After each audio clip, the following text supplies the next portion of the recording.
രാഹുൽ മാങ്കൂട്ടത്തിനെതിരെ സ്ത്രീകളെ നിരന്തരമായി social മീഡിയകളിലൂടെ follow ചെയ്ത് ശല്യപ്പെടുത്തിയെന്നും ഗർഭചിത്രത്തിന് നിർബന്ധിച്ചുവെന്നും അതുപോലെ അശ്ലീല മെസ്സേജുകൾ സ്ത്രീകൾക്ക് അയച്ചു എന്നുമുള്ള കുറ്റം ചാർത്തിക്കൊണ്ടുള്ള പോലീസിന്റെ എഫ്ഐആർ ഇന്ന് കോടതിയിൽ സമർപ്പിച്ചിരിക്കുകയാണ്.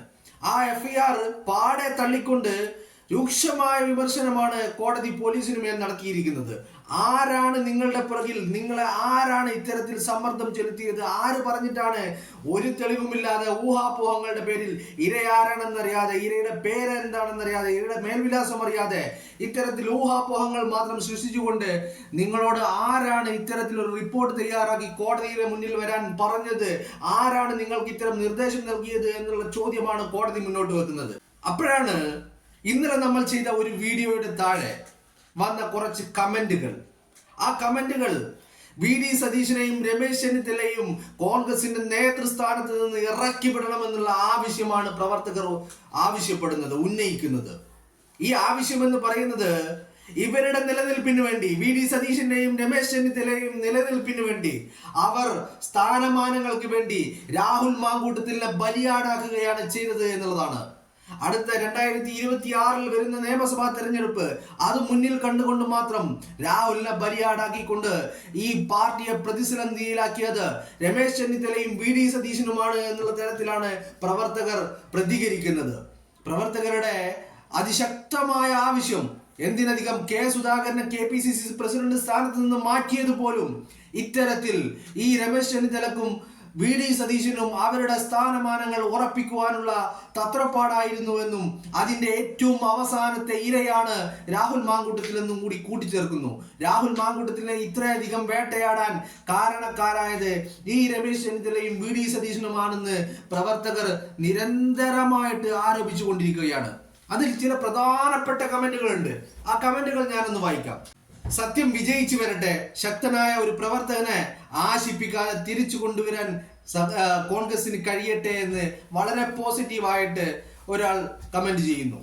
ചിലർ വളരെ രൂക്ഷമായ ഭാഷയിലാണ് പ്രതികരിക്കുന്നത്. രൂക്ഷമായ ഭാഷയിൽ എന്ന് പറഞ്ഞാൽ രാഹുൽ മാങ്കൂട്ടത്തിനെ ഇങ്ങനെ ബലിയാടാക്കാനുള്ള അല്ലെങ്കിൽ ഇത്തരത്തിൽ വേട്ടയാടപ്പെടാനുള്ള ഏറ്റവും പ്രധാനപ്പെട്ട കാരണം എന്ന് പറയുന്നത് ആരോപണങ്ങൾ ഉയർന്നു വന്നിട്ട് പോലും, ആരോപണങ്ങൾ ഉയർന്നു വന്നപ്പോൾ തന്നെ ഒരു അടിസ്ഥാനവുമില്ലാതെ ആ ആരോപണങ്ങളെ കുറിച്ച് ഒരു പരിശോധന പോലും നടത്താതെ രാഹുലിനെതിരെ നടപടിയെടുത്ത് അതിനുള്ള വളം വെച്ചു കൊടുത്തത് വി ഡി സതീശനും രമേശ് ചെന്നിത്തലയുമാണ് എന്നാണ് പറയുന്നത്. അതിൽപ്പെടുന്ന ചില കമന്റുകളാണ്: തളർന്ന് ഓടിമറിഞ്ഞ് ലക്ഷ്യബോധമില്ലാതെ കിടന്നിരുന്ന കേരളത്തിലെ കോൺഗ്രസിനെ ഉയർത്തെഴുന്നേൽപ്പിക്കാൻ കഴിഞ്ഞത് മാത്യു കുഴൽനാടൻ, ഷാഫി പറമ്പിൽ, വിഷ്ണുനാഥ്, രാഹുൽ മാങ്കൂട്ടത്തിൽ, എബിൻ വർക്കി, സന്ദീപ് വാര്യർ എന്നിവരുടെ എമർജൻസിയോട് കൂടിയാണ്. ഇവരിലാണ് കേരളത്തിലെ കോൺഗ്രസിന്റെ ഭാവി.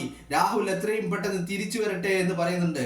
രാഹുലിനെ പിന്തുണച്ചുകൊണ്ടാണ് അതിൽ 99.99% ആളുകൾ രാഹുൽ മാങ്കൂട്ടത്തിനെ പിന്തുണച്ചുകൊണ്ടാണ് കമന്റ് ബോക്സിൽ നിറയുന്നത് എന്നുള്ളതാണ്. മുത്ത രാഹുലെ, നീ വേണ്ടെന്ന് വെച്ച എല്ലാം നിനക്ക് തിരികെ കിട്ടണമെന്ന് ആഗ്രഹിക്കുന്നു എന്നൊരാൾ പറയുന്നു. രാഹുലിന്റെ സ്ഥാനങ്ങളെല്ലാം തിരിച്ചു നൽകി തിരികെ കൊണ്ടുവരിക, അല്ലെങ്കിൽ കേരള ജനത തെരുവിലിറങ്ങി രമേശ് ചെന്നിത്തലയും വി ഡി സതീശനും മാപ്പില്ല, അവരെ നേരിടേണ്ട ഒരവസ്ഥ കോൺഗ്രസ് പ്രവർത്തകർക്ക് ഉണ്ടാവുമെന്ന് പറയുന്നു. അങ്ങനെ രാഹുൽ മാങ്കൂട്ടത്തിനു വേണ്ടി, രാഹുൽ മാങ്കൂട്ടത്തിനെ അനുകൂലിച്ചുകൊണ്ട് എല്ലാവരും, എനിക്ക് തോന്നുന്നു കമന്റ് ബോക്സിൽ കമന്റ് ചെയ്ത എല്ലാവരുടെയും അഭിപ്രായം രാഹുൽ മാങ്കൂട്ടത്തിന് അനുകൂലമാണ് എന്നുള്ളതാണ്. രാഹുൽ അധ്യക്ഷ സ്ഥാനത്ത് തന്നെ തിരിച്ചു വരണം. ഇങ്ങനെ ഓരോ ആരോപണങ്ങൾ ഉന്നയിച്ച് രാഹുലിനെ ഇല്ലാതാക്കുവാനുള്ള SFIയുടെ നീക്കങ്ങൾ കേരള ജനത തിരിച്ചറിഞ്ഞിട്ടുണ്ട്. കേരളത്തിലെ മുഴുവൻ ജനങ്ങളും രാഹുലിന് വേണ്ടി പോരാടും. രാഹുൽ വരണം, രാഹുൽ തിരിച്ചു വരണം. സത്യം രാഹുലിനൊപ്പമാണ് നേതൃത്വത്തെ ജനങ്ങൾ പൂർണ്ണമായും വിലയിരുത്തി. അതായത് ഈ വി ഡി സതീശനെയും രമേശ് ചെന്നിത്തലയും കോൺഗ്രസ് പൂർണ്ണമായും വിലയിരുത്തിയിരിക്കുകയാണ്, പ്രവർത്തകർ പൂർണ്ണമായും വിലയിരുത്തിയിരിക്കുകയാണ്. അവരുടെ ചില താല്പര്യങ്ങൾക്കനുസരിച്ചാണ് ഈ ആരോപണങ്ങളുടെ മേൽ ഒരു നടപടിയും അല്ലെങ്കിൽ ഒരു അന്വേഷണം പോലും നടത്താതെ രാഹുൽ എന്താണ് ഇത്തരത്തിൽ വി ഡി സതീശന്റെയും രമേശ് ചെന്നിത്തലയും രാഹുൽ മാങ്കൂട്ടത്തിന്റെ കൂടെ നിന്ന് കുത്തി, പിന്നിൽ നിന്ന് കുതികാല് വെട്ടി, അവരുടെ ലക്ഷ്യങ്ങൾക്ക് വേണ്ടി, അവരുടെ സ്ഥാനമാനങ്ങൾക്ക് വേണ്ടി രാഹുലിനെ ബലിയാടാക്കിയത് വി ഡി സതീശനും രമേശ് ചെന്നിത്തലയുമാണെന്ന് പറഞ്ഞു വെക്കുന്നു. രാഹുലിന് കട്ട സപ്പോർട്ട് നൽകിയ കുറെ ആളുകളുടെ പേര് പറയുന്നുണ്ട്. രാഹുൽ ഈശ്വർ, ദീപ ജോസഫ്, സീമാജി നായർ, CPIയുടെ പത്തനംതിട്ട അംഗമായിട്ടുള്ള ശ്രീനാഥ് ദേവി, കേരളത്തിലെ അങ്ങോളം ഇങ്ങോളമുള്ള പൊതുജനാക്കൾ, അങ്ങനെ പറഞ്ഞു ഒരുപാടധികം പേരുകൾ പറയുന്നുണ്ട്. ആ സപ്പോർട്ടുമായി വന്നവർക്ക് പൂർണ്ണ പിന്തുണയുണ്ട്. VD സതീശനും രമേശ് ചെന്നിത്തലയുമാണ് രാഹുലിനെ ഒറ്റുകൊടുത്തത് എന്നുകൂടി ആ കമന്റിൽ പറഞ്ഞു വെക്കുന്നു. സതീശനും വയോജന നേതൃത്വവും പ്രവർത്തകരുടെ വികാരവും രാഷ്ട്രീയ തിരിച്ചറിവും പൂർണ്ണമായും മനസ്സിലാക്കി തുടങ്ങുന്നതേ ഉള്ളൂ. അവർ നടപടി ആദ്യം ഇത്തരത്തിൽ കാര്യങ്ങൾ മനസ്സിലാക്കുന്നതിന് മുമ്പ് നടപടി എടുത്തു എന്ന് മറ്റൊരാൾ പറയുന്നു. രാഹുൽ വിഷയം ഇത്രയും വഷളാക്കിയത് സതീശനും ചെന്നിത്തലയുമല്ലേ? സതീശനും ചെന്നിത്തലക്കും മാപ്പില്ല എന്ന് മറ്റൊരു പ്രവർത്തകൻ. ഇത്തരത്തിൽ രാഹുലിന് ഉടനെ പാലക്കാട് സജീവമാകണം, അവിടുത്തെ വോട്ടർമാർ അദ്ദേഹത്തെ തൊടാൻ സമ്മതിക്കില്ല എന്ന് മറ്റൊരാൾ പറയുന്നു. അങ്ങനെ ഇത്തരത്തിൽ രാഹുൽ മാങ്കൂട്ടത്തിനെ പിന്തുണച്ചുകൊണ്ട് ഇതിനെല്ലാം കാരണക്കാരൻ ഇത്തരത്തിൽ രാഹുൽ മാങ്കൂട്ടത്തിനെ വേട്ടയാടാനുണ്ടായ കാരണം അത്തരത്തിലൊരു സാഹചര്യം ഉണ്ടാക്കി കൊടുത്തത് VD സതീശനും രമേശ് ചെന്നിത്തലയും ചേർന്നാണ് എന്നാണ് പ്രവർത്തകർ പറയുന്നത്. പെട്ടെന്നൊരു തീരുമാനം എടുക്കരുതായിരുന്നു. അതുകൊണ്ട് ആണ് ഇത്രമാത്രം രാഹുലിനെ എല്ലാവരും വേട്ടയാടിയത്. കൂടുതൽ കരുത്തനായി തിരിച്ചു വരട്ടെ, ഞങ്ങൾ പ്രാർത്ഥിച്ചു കൊണ്ടിരിക്കുന്നു. ഗംഭീര സ്വീകരണം കേരളത്തിലെ കോൺഗ്രസ് രാഹുൽ മാങ്കൂട്ടത്തിൽ നൽകണമെന്നും മറ്റൊരാൾ ആവശ്യപ്പെടുന്നു. നിങ്ങളുടെ തെറ്റായ തീരുമാനങ്ങളാണ് സർവ്വ പ്രശ്നങ്ങൾക്കും കാരണം. അതാണ് യഥാർത്ഥത്തിൽ അവരെയാണ് കോൺഗ്രസിൽ നിന്ന് പുറത്താക്കേണ്ടത് എന്നാണ് VD സതീശനോടും രമേശ് ചെന്നിത്തലയോടും മറ്റൊരാൾക്ക് പറയാനുള്ളത്. ഒരു നടി പറഞ്ഞപ്പോഴേക്കും ആലോചിക്കാതെ നടപടി എടുത്തത് തന്നെ ശരിയായില്ല എന്നുകൂടി കൂട്ടിച്ചേർക്കുന്നു. നിയമസഭയിലെ പ്രതിപക്ഷ നേതാവ് നാട്ടിലെ സൂപ്പർ KPCC പ്രസിഡന്റ് ആവാൻ ശ്രമിച്ചതാണ് എല്ലാത്തിനും പ്രശ്നത്തിന്റെ തുടക്കമെന്നും കൂടി മറ്റൊരാൾ കൂട്ടിച്ചേർക്കുന്നു.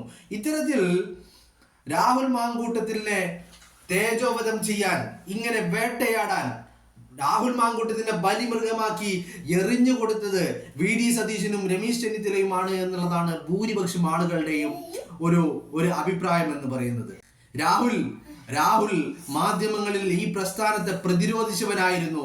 ആ പ്രതിരോധിച്ചവനെ തിരിച്ച് പ്രതിരോധിക്കേണ്ട ബാധ്യത പാർട്ടിക്കുണ്ടായിരുന്നു. ബട്ട് പാർട്ടി അതിന് നിന്നില്ല. രാഹുലിനെ ബലിയാടാക്കിക്കൊണ്ട് കൈ കഴുകി തടി തപ്പാനാണ് പാർട്ടി ശ്രമിച്ചത് എന്ന് മറ്റൊരാൾ പറയുന്നു. അങ്ങനെ ഇത്തരത്തിൽ ഒരുപാടധികം കമന്റുകളുണ്ട്. ഞാൻ വളരെ സെലക്റ്റീവായിട്ടാണ് വായിക്കുന്നത് തന്നെ.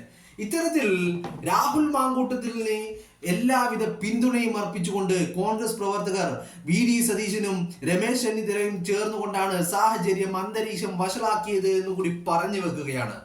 ഇപ്പോ എന്താണെങ്കിലും ഞാൻ പറഞ്ഞിരുന്നു, മുമ്പത്തെ വീഡിയോയിൽ ഞാൻ പറഞ്ഞിട്ടുണ്ട്, ഈ തിരുവോണം എന്ന് പറയുന്നത് അത് രാഹുൽ മാങ്കൂട്ടത്തിലെ തിരുവോണമാകാൻ പോവുകയാണ് എന്ന്. അതിനുള്ള കാരണം ഞാൻ ചൂണ്ടിക്കാണിച്ചത്, ഇപ്പൊ കോടതിയിൽ FIR സമർപ്പിച്ചിരിക്കുന്ന പോലീസ്, ആ പോലീസിന് ഈ കാര്യത്തിൽ വ്യക്തമായ തെളിവുകൾ കൊണ്ടുവരാനോ പരാതിക്കാരാരാണെന്ന് ഐഡന്റിഫൈ ചെയ്യാൻ പോലും, ഇരകൾ ആരാണെന്ന് തിരിച്ചറിയാൻ പോലും പോലീസിന് സാധിക്കുന്നില്ല എന്ന് മാത്രമല്ല ഒരു തെളിവുകളുമില്ല. ആൻഡ് പോലീസ് പറഞ്ഞു വെക്കുന്ന മറ്റൊരു കാര്യം കൂടിയുണ്ട്. അത് ഈ സോഷ്യൽ മീഡിയകളിലും നമ്മുടെ മുഖ്യധാരാ മാധ്യമങ്ങളിലും രാഹുൽ മാങ്കൂട്ടത്തിൻ്റെത് എന്ന് പറഞ്ഞുകൊണ്ട് പുറത്തു വന്ന ചില ഓഡിയോ ക്ലിപ്പുകളുണ്ട്. അതായത് ആ ഓഡിയോ ക്ലിപ്പുകളിലാണ് രാഹുൽ മാങ്കൂട്ടത്തിൽ ഇത്തരത്തിൽ അബോർഷൻ ചെയ്യണമെന്ന് നിർദ്ദേശിക്കുന്നത്. ആ ഓഡിയോ ക്ലിപ്പുകൾ AI നിർമ്മിതമാണ് എന്നാണ് പോലീസ് കണ്ടെത്തിയിരിക്കുന്നത്. അതായത് കോടതിയിൽ സമർപ്പിക്കുവാൻ വേണ്ടി പോലീസ് ഈ ഓഡിയോ ക്ലിപ്പുകളുമായി ഇതിന്റെ പരിശോധന, ഇത് വോയിസ് പരിശോധന, ഇതിന്റെ ജെന്യൂനിറ്റി, ഇത് ആരുടേതാണ്, കൃത്യമായ സംഭാഷണം രാഹുലിന്റെ തന്നെയാണോ എന്നുള്ള ശാസ്ത്രീയ പരിശോധന നടത്തി. അങ്ങനെ ശാസ്ത്രീയ പരിശോധന നടത്തിയപ്പോൾ പോലീസിന് വ്യക്തമായത് ഇത് രാഹുലിൻ്റെതല്ല എന്ന് മാത്രമല്ല, ഇത് AI ജനറേറ്റഡ് ഓഡിയോ ക്ലിപ്പുകളാണ് എന്ന് പോലീസിന് മനസ്സിലാവുകയും ആ ഓഡിയോ ക്ലിപ്പുകളൊന്നും പോലീസ് കോടതിയിൽ സമർപ്പിക്കാതിരിക്കുകയും ചെയ്തിരിക്കുകയാണ്. അങ്ങനെ ഇത്തരത്തിൽ FIR സമർപ്പിക്കുന്ന ഘട്ടത്തിൽ, കോടതിക്ക് മുന്നിൽ FIR സമർപ്പിക്കുന്ന ഘട്ടത്തിൽ പോലീസിന് പറയാൻ ഒന്നുമില്ല, ഊഹാപോഹങ്ങൾ മാത്രം. അതായത് ഇത്തരത്തിൽ ഇരകളായ സ്ത്രീകൾ 18നും 60നും മധ്യ പ്രായമുള്ളവരാണ്, അവർ തിരുവനന്തപുരത്തുകാരാണെന്ന് മാത്രം. തിരുവനന്തപുരം എന്ന് പറയുന്ന ആ ഒരു വാക്ക് മാത്രം. അതിനപ്പുറത്തേക്ക് തിരുവനന്തപുരത്ത് എവിടെയാണെന്നോ, അവരുടെ പോസ്റ്റ് ഏതാണെന്നോ, അവരുടെ വീട്ടുപേരെന്താണെന്നോ, എന്തിന് ഈ ഇരകളുടെ പേരെന്താണെന്നോ, ആ പേര് അവർക്ക് എത്ര പ്രായമുണ്ടെന്ന് കൃത്യമായി പറയുവാനോ ഒന്നും സാധിക്കാതെ ആകെ പ്രതിസന്ധിയിലാണ് പോലീസ് ഇത്തരത്തിലൊരു റിപ്പോർട്ട് കോടതിയിൽ സമർപ്പിച്ചിരിക്കുന്നത്. അതും മുകളിൽ നിന്നുള്ള ചില പ്രഷറുകൾ, ചില നിർദ്ദേശങ്ങൾ, ചില സമ്മർദ്ദങ്ങൾക്കനുസരിച്ച്, അതായത് രാഹുൽ മാങ്കൂട്ടത്തിനെ എങ്ങനെയെങ്കിലും അറസ്റ്റ് ചെയ്യണമെന്നുള്ള ഒരു നിർദ്ദേശമാണ് പോലീസിന് ലഭിച്ചിരിക്കുന്നത്, അന്വേഷണ ഉദ്യോഗസ്ഥർക്ക് ലഭിച്ചിരിക്കുന്നത്. അതിന്റെ അടിസ്ഥാനത്തിലാണ് പോലീസ് ഇങ്ങനെ ഒരു റിപ്പോർട്ട് സമർപ്പിച്ചു എന്ന് മാത്രമല്ല, പോലീസിന് കോടതിയുടെ ഭാഗത്ത് നിന്ന് നിശിതമായ വിമർശനങ്ങൾ, കടുത്ത രീതിയിലുള്ള വിമർശനമാണ് പോലീസ് നേരിടേണ്ടി വന്നിരിക്കുന്നത്. അതും മാത്രമല്ല, ഈ സോഷ്യൽ മീഡിയകളിലും മാധ്യമങ്ങളും പ്രചരിപ്പിച്ച എല്ലാ ഓഡിയോ ക്ലിപ്പുകളും അത് AI നിർമ്മിതമാണ് എന്ന് കൂടി പോലീസ് സാക്ഷ്യപ്പെടുത്തുന്നു. എവിടെ? കോടതിയിൽ. ഇത്തരത്തിൽ ഒരു തെളിവുകളുമില്ല, പരാതിക്കാരില്ല, ഇരകളില്ല, ഇരകളുടെ പേരില്ല, അവരുടെ പ്രായമില്ല, അവരുടെ അഡ്രസ് ഇല്ല, അവരുടെ മേൽവിലാസമില്ല. ഇത്തരത്തിൽ ഒന്നും കണ്ടെത്താൻ കഴിയാത്ത ഈ കെട്ടിച്ചമച്ച ആരോപണങ്ങൾ ഉയർന്നു വന്നപ്പോഴേക്കും ഈ രാഹുൽ മാങ്കൂട്ടത്തിനെതിരെ നടപടിയെടുത്തുകൊണ്ട് ആളാവാൻ ശ്രമിച്ചത് VD സതീശനും രമേശ് ചെന്നിത്തലയുമാണ് എന്ന് എല്ലാ പ്രവർത്തകരും, കോൺഗ്രസ് പ്രവർത്തകർ ഇങ്ങനെ മുറവിളി കൂട്ടുക എന്ന് പറഞ്ഞാൽ ഈ രണ്ടുപേരെയും കോൺഗ്രസിന്റെ നേതൃസ്ഥാനത്ത് നിന്ന് മാറ്റി നിർത്തണമെന്നുള്ള ആവശ്യമാണ് കോൺഗ്രസ് പ്രവർത്തകർ ഉന്നയിക്കുന്നത്. അതായത് രാഹുൽ മാങ്കൂട്ടത്തിന്റെ തിരിച്ചുവരവിന് കളമൊരുങ്ങുന്നു എന്നുള്ളത്. അതാണ് ഞാൻ പറഞ്ഞത്, ഈ 2025 ഓണം എന്ന് പറയുന്നത് എന്നെ സംബന്ധിച്ചിടത്തോളം അത് ഞാൻ ഈ തിരുവോണനാൾ 2025 തിരുവോണനാൾ അത് ജീവിതത്തിൽ ഏത് തിരുവോണനാളാണ് നിങ്ങൾക്ക് ഓർത്തെടുക്കാൻ കഴിയുക എന്ന് ചോദിച്ചാൽ അത് എനിക്ക് പറയാനുണ്ടാവുക ഈ 2025 തിരുവോണനാളായിരിക്കും എന്നുള്ളതാണ്. അതിനുള്ള കാരണം ആ 2025 തിരുവോണനാൾ അത് രാഹുൽ മാങ്കൂട്ടത്തിലെ തിരുത്തുവരവിന്റെ തിരുവോണനാളാണ് എന്നുള്ളതാണ്. അതുകൊണ്ട് തന്നെ ഈ തിരുവോണനാൾ ആഘോഷിക്കാം നമുക്കൊരുമിച്ച്.